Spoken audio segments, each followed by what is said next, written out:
It was a busy Friday night at Sullivan's Steakhouse, an upscale restaurant known for its high-profile clientele. Among the bustling staff was Maggie, a waitress in her late 20s, who had worked there for just over a month. She was good at her job, efficient, quick-witted, and not afraid to speak her mind. But she had one flaw. She didn't have much patience for customers who, in her eyes, didn't deserve special treatment. That night, an older man walked in, dressed in a simple button-up shirt and jeans. He had a rugged look, deep lines on his face, piercing eyes, and a quiet confidence. He took a seat at one of the corner tables and casually glanced at the menu. Maggie, in the middle of an already stressful shift, approached him. "You know, this place is pretty pricey, right?" she said, barely masking her impatience. "We don't have burgers and fries if that's what you're looking for." The man chuckled softly, seemingly amused. "That so?" he replied, his voice deep and calm. She sighed. "Yeah, maybe I can suggest something in your price range." A few diners at nearby tables turned their heads, sensing the tension. The bartender shook his head subtly, recognizing the man immediately, but Maggie remained oblivious. The man leaned forward slightly. "How about the porterhouse steak? Medium rare." Maggie shrugged. "It's your money." She scribbled the order down and walked off without a second glance. As she returned to the kitchen, the head chef, Tony, waved her over. "What the hell was that?" he hissed. "What?" Maggie frowned. "Do you have any idea who that is?" "Some old guy who's probably going to complain about the prices," she said, rolling her eyes. Tony's face turned pale. "That's Clint Eastwood." Maggie blinked. "Wait, the Clint Eastwood?" "Yes," Tony said. "And you just treated him like some nobody." Her stomach dropped. The weight of what she had just done hit her like a truck. But before she could panic, the restaurant manager, Lisa, came rushing over. "Maggie," Lisa said, barely containing her frustration. "He owns this place." Maggie felt her knees go weak. "What?" Lisa nodded. "Clint Eastwood is the majority owner of Sullivan's. He eats here all the time, and you just insulted him." Maggie swallowed hard, glancing back toward the table.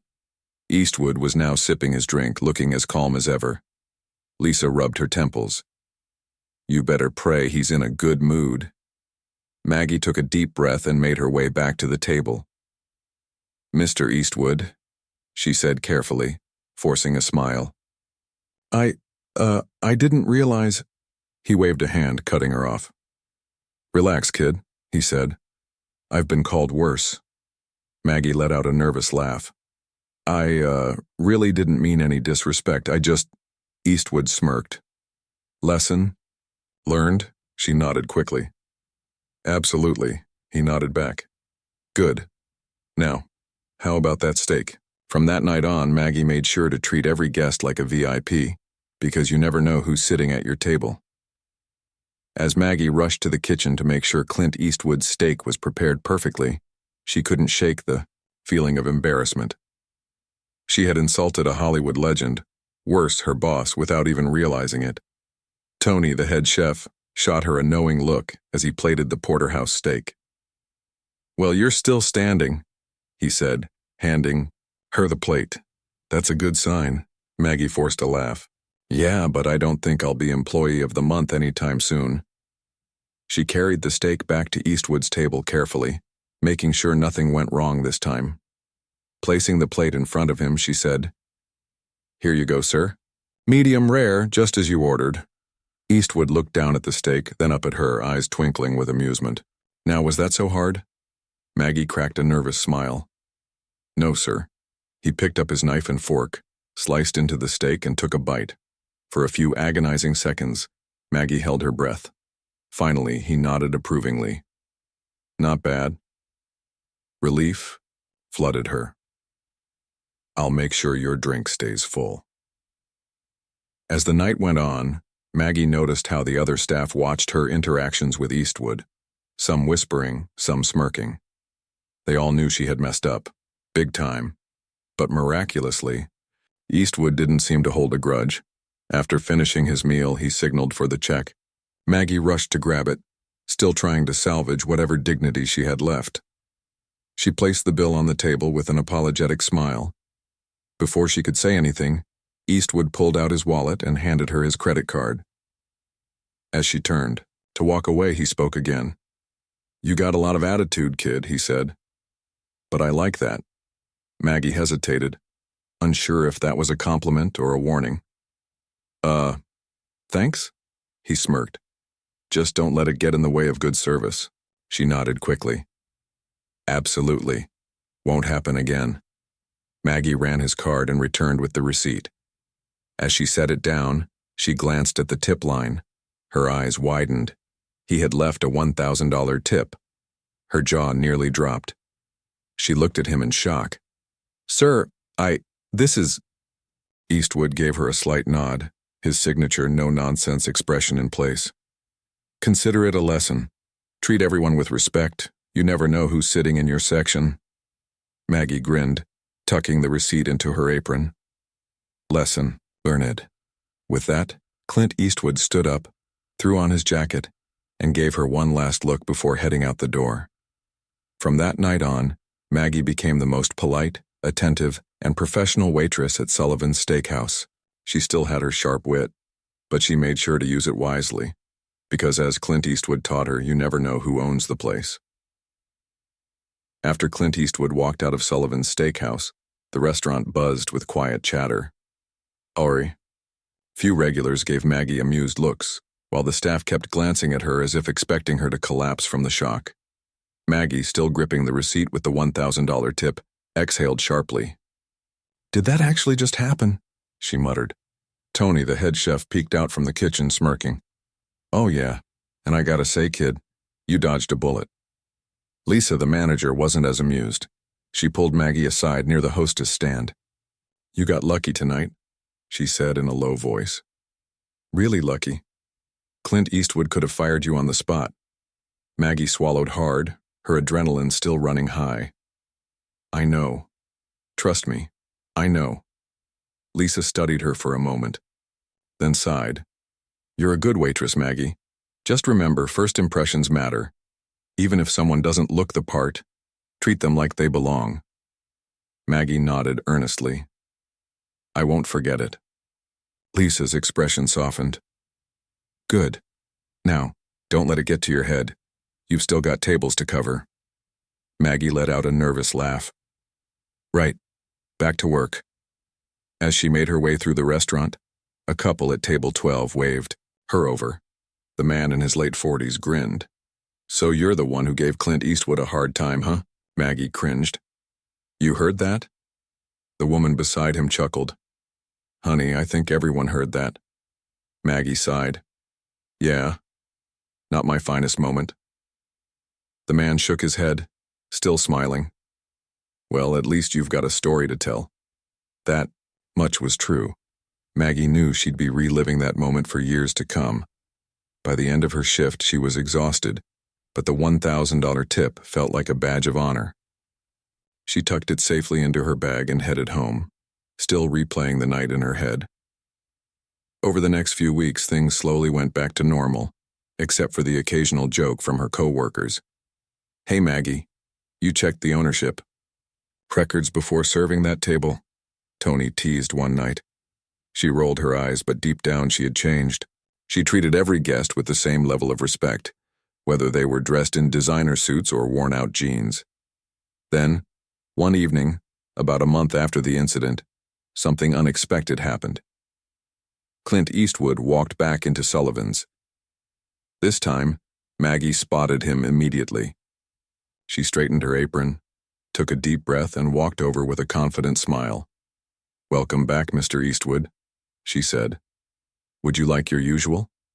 He looked up at her, his signature smirk in place. "Well now," he said. "Looks like you learned a thing or two." Maggie grinned. "Let's just say, I know better than to judge a book by its cover." Eastwood nodded approvingly. "Good. Now how about that steak?" And this time, Maggie got it right from the start. As Maggie placed Clint Eastwood's usual porterhouse steak order, she felt a strange sense of pride. The last time he had been here, she had almost talked herself out of a job. Now, she had the chance to prove that she had truly learned from her mistake. Tony peeked out from the kitchen, eyebrow raised. "So, did you manage to serve him without calling him a broke old man this time?" Maggie groaned. "Tony, please." He chuckled. "Just making sure. You don't get 2 miracles in a row."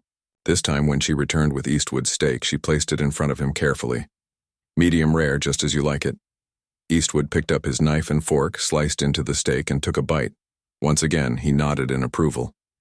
"You're doing better," he said. Maggie let out a breath she didn't realize she had been holding. Glad to hear it.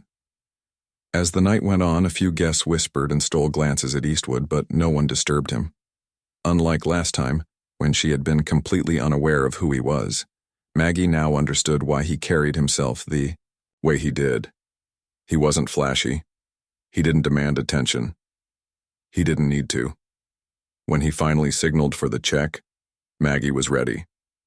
She placed the bill down with a polite smile, and this time, she didn't feel nervous. Eastwood glanced at her before signing the receipt. "So what's next for you?" he asked, sliding the bill back. Maggie blinked. "Next?" He nodded. "You're sharp. You've got personality. You ever think about doing something bigger?" Maggie hesitated. She'd never really thought beyond the restaurant business. "I guess, I don't know. Maybe." Eastwood studied her for a moment, then smirked.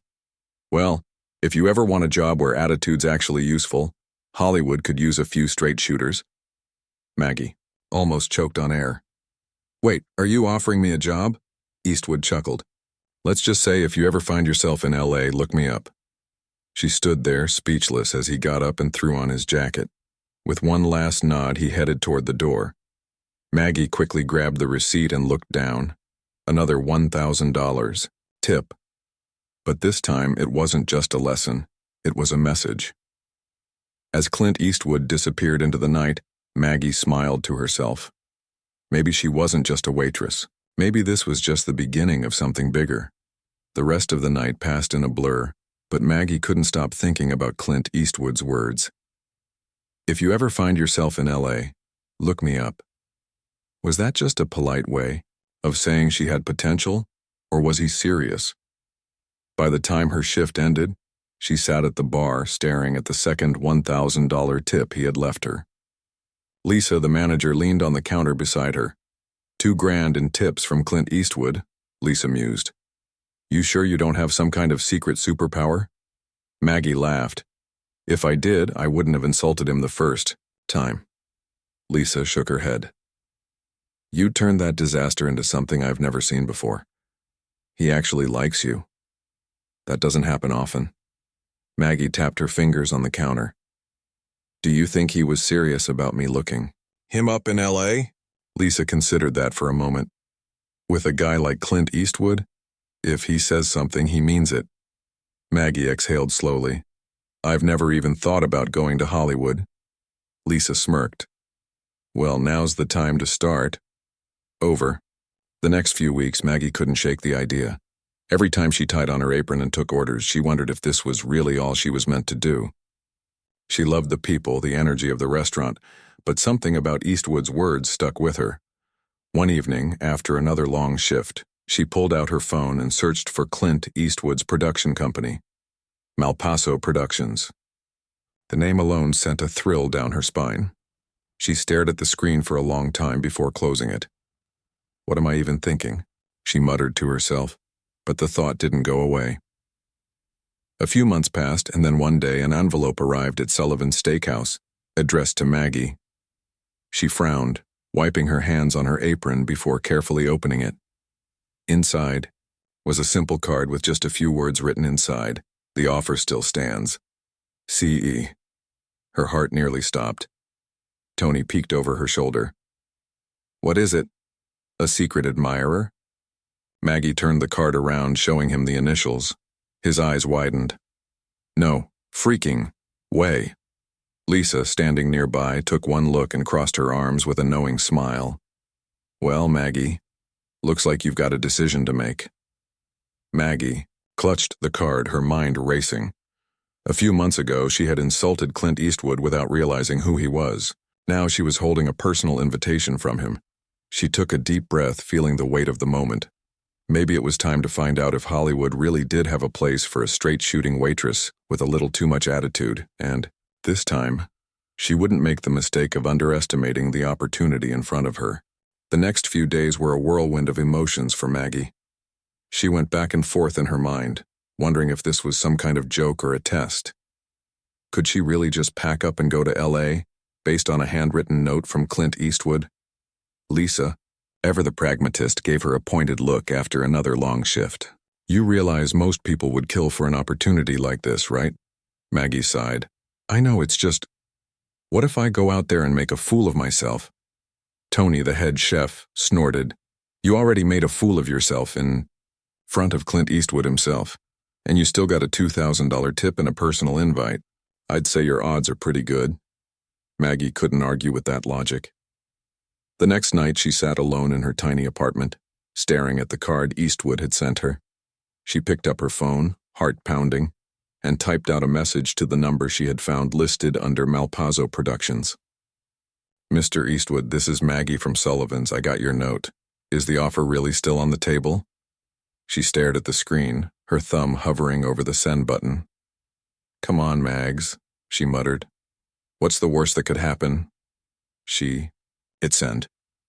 The message delivered, and she immediately regretted it, but then just minutes later her phone buzzed. A response. Come to L.A. Let's talk. Her stomach did a full somersault. This was real. The next morning she walked into Sullivan's and found Lisa waiting at the bar. Maggie took a deep breath and slapped down her apron. I'm going to L.A., she announced. Lisa's lips curled into a proud smile. Damn right you are. 1 month later, Los Angeles, California, Maggie stepped into the sleek modern offices of Malpazzo Productions, heart pounding. She had never been inside a Hollywood studio before, and now she was about to sit across from a legend. A receptionist guided her down a quiet hallway to an office with a large wooden desk. And there, sitting behind it, cool and collected as ever, was Clint Eastwood. He glanced up, smirked, and gestured to the seat across from him. Well, he said. Looks like you finally made it. Maggie grinned, trying to ignore the fact that she was basically shaking. Yeah, she said, settling into the chair. I figured if I could survive waiting tables, I can survive Hollywood. Eastwood chuckled. We'll see about that. He leaned back, studying her. You've got a sharp tongue, kid. But what I saw that night at Sullivan's wasn't just attitude, it was character. You don't back down even when you should. Maggie winced. Not sure if that's a compliment. It is, Eastwood said simply. Hollywood needs people who aren't afraid to speak their mind. The real question is, what do you want? Maggie hesitated. She had been so caught up in getting here that she hadn't actually thought about the next step. She swallowed. I don't know, but I want to learn. I want to see what's out there. Eastwood nodded approvingly. Good answer. Then he reached into a folder on his desk and slid a piece of paper toward her. Here's where we start, he said. Maggie looked down and felt her breath catch. It was a contract. She lifted her eyes to him. What is this? A job, Eastwood said. Production assistant. It's not glamorous and you won't be getting rich overnight. But you'll be in the room. You'll see how things work. And if you've got what it takes, maybe this is just the beginning. Maggie blinked. A job. In Hollywood. With Clint Eastwood. She picked up the pen, took a deep breath, and signed her name. She had no idea where this would lead.